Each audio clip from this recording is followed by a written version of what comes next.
First off, I'll say that when it comes to selling internationally via the internet, there can be a lot to think about. VAT taxes being one of them, and in particular, VAT compliance. You see, when a seller sells a product to a private individual via their own web store or via a marketplace like Amazon or eBay, they need to check if they should be charging and collecting VAT as part of the transaction. How much VAT? Well, that depends on a number of factors, and one of these main factors is fulfillment. Where a product is shipped from, where it's warehoused, and where it's shipped to, that all comes into play from a VAT perspective.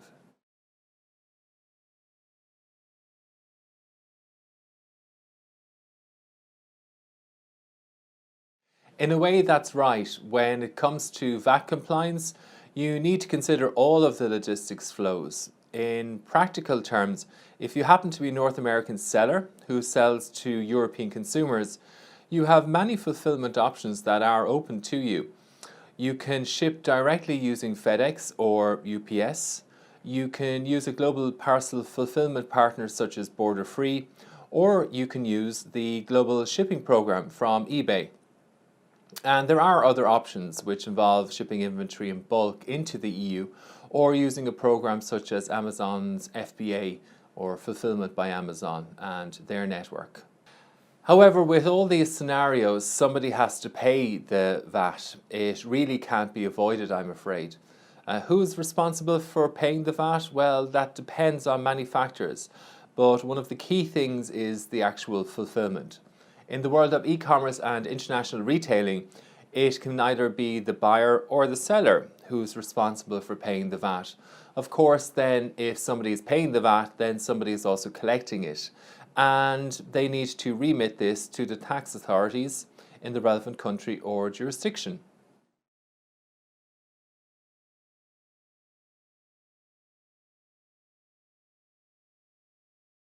Without being too prescriptive, if a non-EU retailer decides to hold inventory in an EU country so that orders can be fulfilled more quickly, then it's likely that they'll need to register for VAT in the country where the inventory is located.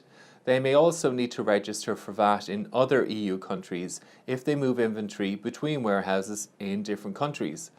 Then there is the issue of distance selling. This is when a seller sells goods at a distance over the internet and delivers goods from one EU country to customers in other EU countries. When this happens and a country's distance selling thresholds are exceeded, then a seller may need to register for VAT in another EU country and charge the relative local VAT rate. For fulfillment scenarios in which the customer is liable to pay VAT, this really depends on the terms of delivery agreed with the fulfillment partner. So if the terms are duty and delivery unpaid, DDU, then the customer pays the local VAT at the point of checkout or when the goods arrive on their doorstep. And if the terms are duty and delivery paid, DDP, then the seller will pay the VAT. And this means that the seller registers for VAT and files returns in the country where customers are located. Local sales tax and logistics will always be interlinked when it comes to e-commerce.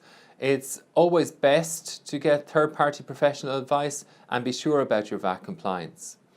Now, Meridian has designed a graphic that provides a shortcut to understanding who's responsible for collecting and paying the VAT on international sales when it comes to retailing. And I encourage viewers to visit our corporate website, meridianglobalservices.com, and download this infographic. And although this is designed to help online sellers who are presently selling internationally, it's also quite useful for any of you who are considering selling internationally for the first time.